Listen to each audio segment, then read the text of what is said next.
জয় নিতাই, জয় শ্রী রাধেশ্যাম। গতকাল শয়ন একাদশী গেল, আজকে হচ্ছে দ্বাদশী। তো এই শয়ন একাদশীর কথা আমরা শ্রবণ করেছি, ব্রত কথা। আজকে আমরা শ্রবণ করব এই শয়ন একাদশীর বিভিন্ন কারণ যে রয়েছে, তাদের মধ্যে কয়েকটি কারণ। কেন শয়ন একাদশী হয়েছে, কি কারণে প্রভু ঘুমাতে গেলেন, প্রভু কেন 4 মাস যোগনিদ্রায় ঘুমান, সে সমস্ত বিষয়ে আমরা আলোচনা করব ধীরে ধীরে। কোনো এক সময় সপ্ত ঋষিরা সবাই মিলে মহাদেবের কাছে গেলেন একটা প্রশ্ন নিয়ে। হে মহাদেব, আমরা সবাই আপনার কাছে এসেছি। তারা সবাই কৈলাসে গেলেন।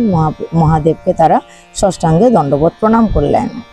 মহাদেবকে প্রণাম জানিয়ে অত্যন্ত বিনম্রভাবে তারা নিবেদন করলেন যে, হে প্রভু,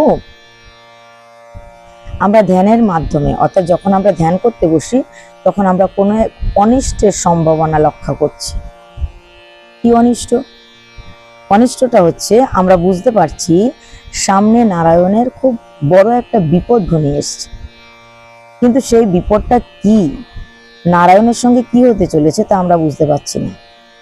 আমরা চাই না নারায়ণের কোনো ক্ষতি হোক, তাই আমরা আপনার কাছে এসেছি। হে প্রভু ভোলানাথ, নারায়ণের যেন কোনো ক্ষতি না হয়, সেই কারণে আপনি কোনো ব্যবস্থা নিন, অথবা আমাদের মনের ভিতরে, আমাদের চেতনায় ধ্যানের মাধ্যমে কেন আমরা এরকম একটা অনিষ্টের সম্ভাবনা লক্ষ্য করছি।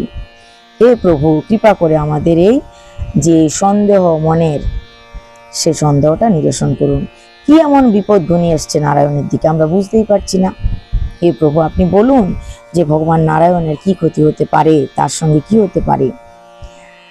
তখন ভোলানাথ প্রসন্ন চিত্তে হাসি মাখা মুখে সেই সপ্তর্ষিদের প্রশ্নের উত্তর দিচ্ছেন। তিনি বললেন, হে সপ্তর্ষি, আপনারা কি ভুলে গেছেন পূর্বের কথা? পূর্বের কথা আপনাদের কি কিছুই মনে নেই? নারায়ণের যে অনিষ্টের সম্ভাবনার কথা আপনারা এখন বলছেন বা ধ্যানের মাধ্যমে জানতে পারছেন, সে অনিষ্টের কারণ তো আপনারা নিজেরাই। ওরা তো অবাক হলো, আমরা কি করে নারায়ণের অনিষ্টের কারণ হব? আমরা তো কখনো নারায়ণের কোনো খারাপ হোক চাই না, আমরা সদা সর্বদা চাই নারায়ণের ভালো হোক, তিনি পালন কর্তা বিশ্ব সংসারে। হে প্রভু, কৃপা করে বলুন আমরা কখন নারায়ণের ক্ষতি চাইলাম? আমরা কখনো তো প্রভুর ক্ষতি চাই না। তখন শিবশঙ্কর বলছেন, তাহলে আমি আপনাদের স্মরণ করিয়ে দিচ্ছি কি করে আপনারা ভগবান নারায়ণের অনিষ্ট কামনা করেছেন, কি করে আপনারা সবাই নারায়ণের খারাপ চেয়েছিলেন। স্মরণ করুন হে সপ্তঋষিরা, সত্যযুগের কথা। হিরণ্যাক্ষ, হিরণ্যকশিপু, তারা 2 ভাই ছিল। হিরণ্যাক্ষকে উদ্ধার করলেন ভগবান বিষ্ণু বরাহ রূপ ধারণ করে। বরাহ রূপ ধারণ করে তিনি হিরণ্যাক্ষকে উদ্ধার করেছিলেন। তারপরে তার ছোট ভাই হিরণ্যকশিপু রাজত্ব গ্রহণ করলেন, রাজা হয়ে বসলেন, নিজের পূজা করাতে শুরু করলেন, সাধুগুরু বৈষ্ণবদের অনিষ্ট করতে শুরু করলেন। পুরো দেশে হাহাকার হয়ে গেল। তার অত্যাচারে জগৎ সংসার খুব দুঃখ পেতে লাগলো। তখন সবাই ভগবানের আশ্রয় নিলেন, দেবতারা সবাই ভগবানের কাছে প্রার্থনা করতে লাগলেন হিরণ্যকশিপুকে বধ করে এই জগৎকে শান্তি প্রদান করার জন্য। কিন্তু হিরণ্যকশিপু তো ব্রহ্মার কাছ থেকে বর পেয়েছিলেন, না তিনি দিনে মরবেন, না তিনি রাত্রে মরবেন, না তিনি কোনো অস্ত্র শস্ত্র দ্বারা মরবেন, না তাকে 12 মাসের মধ্যে মারা যাবে, না পশু, না পাখি, না মানুষ, না দেবতা, না গিন্নর, না রাক্ষস, কেউ তাকে মারতে পারবে না। এমনকি ব্রহ্মার সৃষ্টিকারী কোনো জীব তাকে মারতে পারবে না। এগুলো তিনি ব্রহ্মার থেকে বর প্রার্থনা করেছিলেন, এক কথায় তিনি যেন অমর হয়ে যান। সে কারণে এই সমস্ত বর তিনি চেয়েছেন, আর ব্রহ্মদেব তথাস্থ বলে দিয়েছিলেন। তাকে মারার জন্য এবার আসতে হবে ভগবানকে, কিন্তু এমন রূপ, এমন লীলা, এমন কিছু করতে হবে যাতে ব্রহ্মার বরের সম্মানও থাকে, আর এদিকে হিরণ্যকশিপুকে উদ্ধার করা যায়। তাই ভগবান অনেক চিন্তা ভাবনা করে তিনি একটা নতুন রূপ ধারণ করলেন, যে রূপটা এর আগে ভগবান কখনো ধারণ করেননি। সেটা কি রূপ?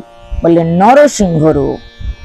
তার উপরের অংশ তো সিংহের রূপ, আর নিচের অংশটা মানুষের রূপ, অর্থাৎ মানুষ এবং সিংহের মিশ্রিত একটা রূপ, যার নাম নরসিংহ, মানুষ এবং সিংহ।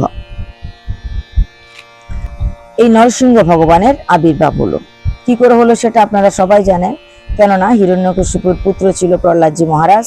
প্রহ্লাদজি মহারাজকে তো হিরণ্যকশিপু অনেকভাবে মারার চেষ্টা করেছিলেন, কখনো পাহাড়ের উপর থেকে ফেলে দিয়ে, কখনো বিষ ভক্ষণ করিয়ে, কখনো সাপের গর্তে ফেলে দিয়ে, কখনো সমুদ্রের জলে নিক্ষেপ করে, কখনো বা হাতির দ্বারা, কখনো বা বন্ধ ঘরে 40 দিন রেখে দিয়ে, কিন্তু কোনো উপায়ে তিনি প্রহ্লাদকে মারতে পারলেন না।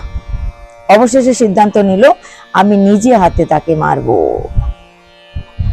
তিনি গদা নিয়ে প্রহ্লাদের সামনে আসলেন এবং প্রহ্লাদজি মহারাজকে রাজসভায় ডেকে বললেন, হে প্রহ্লাদ, তোমার নারায়ণ কোথায় আছে বলো। প্রহ্লাদজি মহারাজ বলছেন, হে পিতা, নারায়ণ কোথায় নেই বলুন, নারায়ণ তো সব জায়গায় আছে।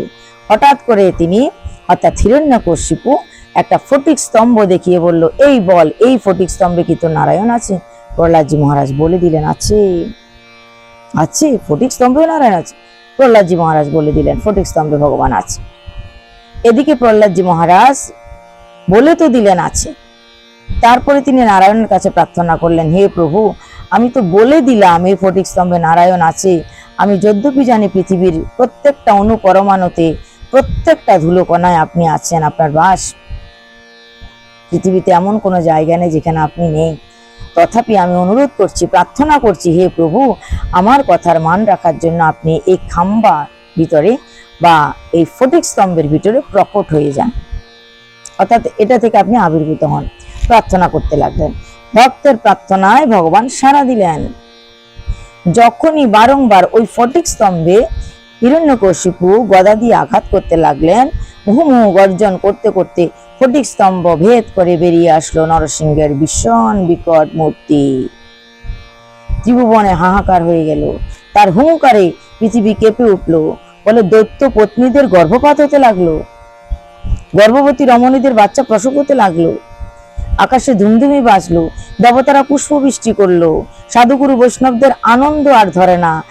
আর যত অসুর আছে ভয়ে তারা কাঁপতে লাগছে, তাদের হাতের তরবারি পড়ে যাচ্ছে, তারা মলমূত্র ত্যাগ করতে লাগলেন। হিরণ্যকশিপুর সামনে যখন নরসিংহ ভগবান প্রকট হলেন, মুহুর্মুহু গর্জন করছে এবং হিরণ্যকশিপুকে খুব গদার আঘাতে প্রহার করতে লাগলেন। হিরণ্যকশিপু আঘাত করতে চেয়েছিল, কিন্তু ভগবানের গায়ে একটা আঘাতও করতে পারলেন না।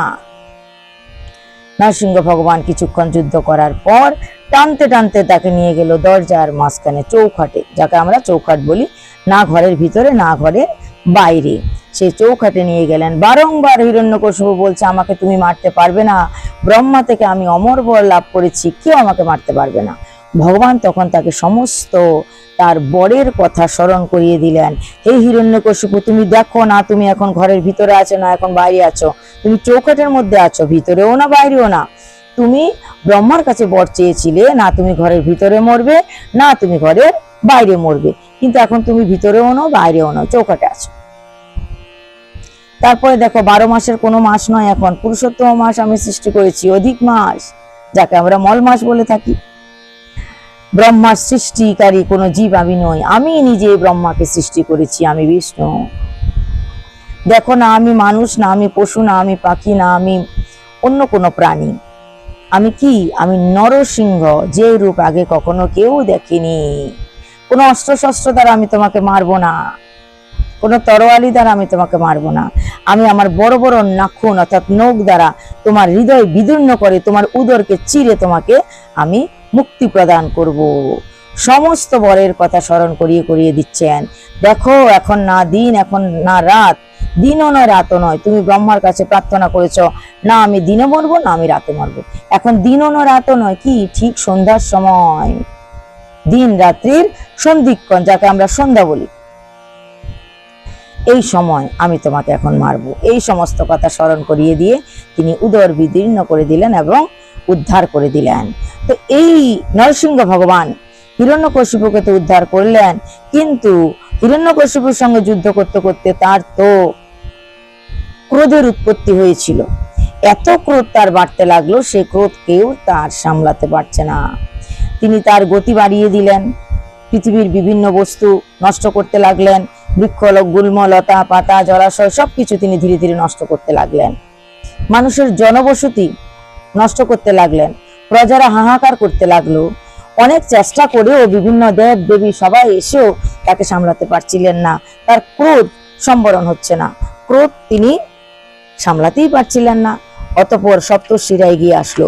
সপ্তর্ষিরা অনেক অনুরোধ করলেন, হে প্রভু, হে নারায়ণ, এই বিশ্ব সংসার তোমার সৃষ্টি, তুমি পালন কর্তা, তোমার সৃষ্টির এই সমস্ত জিনিস কেন তুমি নষ্ট করছো? হে ভগবান, আপনি কৃপা নিধান, কৃপা করে ক্রোধ সম্বরণ করুন, কৃপা করুন, এদেরকে আপনি বেঁচে থাকার অনুমতি প্রদান করুন, মারবেন না। হে প্রভু, জগৎ জীবের উদ্ধার করুন, জগৎ জীবকে আপনি কৃপা করুন, অনেক অনুনয় বিনয় করছি। হে প্রভু, শান্ত হন, শান্ত হন, শান্ত হন। প্রভু শুনছেই না। সপ্তঋষিরা তখন ক্রোধান্বিত হয়ে পড়ল, অত্যন্ত ক্রোধ করলেন সপ্তঋষি। সপ্তঋষি ক্রোধে আকুল হয়ে তখন তারা 7 জনে মিলে সেই নরসিংহ ভগবানকে অভিশাপ দিলেন। হে নারায়ণ, তুমি এখন নরসিংহ মুক্তি ধারণ করে উগ্র রূপ ধারণ করেছ। নিজের সন্তানকে নিজে যেরকম কষ্ট দেয়, তুমি এখন সেরকমই করছো। নিজের সৃষ্টি করা জীব, নিজের সৃষ্টি করা এই পৃথিবীকে তুমি অনিষ্ট প্রদান করছো। দুঃখ হাহাকার করছে এই পৃথিবী, এই জগৎ, এই সংসার। অতএব এমন মনে হচ্ছে যেন এই বিশ্ব সংসারকে তুমি গিলে খাচ্ছ। তাই আমরা সবাই 7 জন তোমাকে অভিশাপ দিচ্ছি, যেভাবে তুমি এই সংসারকে গিলে খাওয়ার মতো দুঃখ দিচ্ছ, সেরকম তোমাকেও একদিন প্রভু কোনো একজন গিলে খাবে, গিলে খেয়ে নেবে তোমাকেও। তুমি যেরকম গ্রাস করছো, তোমাকেও গ্রাস করবে, আমরা অভিশাপ দিচ্ছি। সপ্তর্ষিরা অভিশাপ দিল। ভগবান সেই অভিশাপ স্বীকার করলেন। হে সপ্তর্ষিরা, তোমরা যে অভিশাপ দিলে আমাকে, আমি তা গ্রহণ করলাম। গ্রহণ করলো নরসিংহ ভগবান। পরবর্তীতে আমরা জানি স্বয়ং প্রহ্লাদজি মহারাজ স্তুতির মাধ্যমে ধীরে ধীরে নরসিংহ ভগবানকে শান্ত করেছিলেন। তাই শিব ও শম্ভু বলছেন, হে সপ্তঋষিগণ, তোমরা সেই দিন যে অভিশাপ দিয়েছিলে, ভগবান তা অঙ্গীকার করেছিল। সেই অভিশাপের মর্যাদা রাখার জন্যই তিনি শয়নে যাবেন। কিন্তু ওই যে গিলে খাবে বলছে, সপ্তর্ষিরা কি বলছিল? তুমি যেরকম পৃথিবীতে গ্রাস করছো, যেন সব কিছুকে গিলে খেয়ে নিচ্ছ, অজগর যেরকম নিজের উদর আত্মসাৎ করে, সেরকম যেন করছো, অতএব তোমাকেও কেউ একদিন হয়তো গিলে খাবে। তাই সেই গিলে খাওয়ার কাহিনীটা আমরা আগামীকাল শ্রবণ করব। আজকে তো আমরা একটা কারণ জানলাম, কেন শয়ন একাদশীতে ভগবান ঘুমাতে যান। একটা কারণ হচ্ছে এই সপ্তঋষিদের অভিশাপ। সপ্তঋষিরা অভিশাপ দিয়েছিলেন তোমাকে কেউ গিলে খাবে। ভগবান সেই অভিশাপ ফলীভূত করার জন্যই এই লীলাটা করলেন।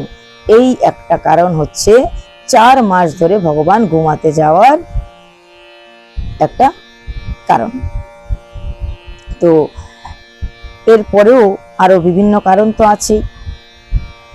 তাছাড়া গিলে খাওয়ার যে কারণ আছে, ভগবানকে কে গিলে খাবে, কিভাবে গিলে খাবে, কেন গিলে খাবে, এই সমস্ত প্রশ্নের উত্তর জানতে আমরা আগামীকাল আবার আসব। ততক্ষণ সবাই ভালো থাকুন, সুস্থ থাকুন, হরিভজন করুন। জয় নিতাই, জয় শ্রী রাধেশ্যাম। আগামীকাল আবার দেখা হবে।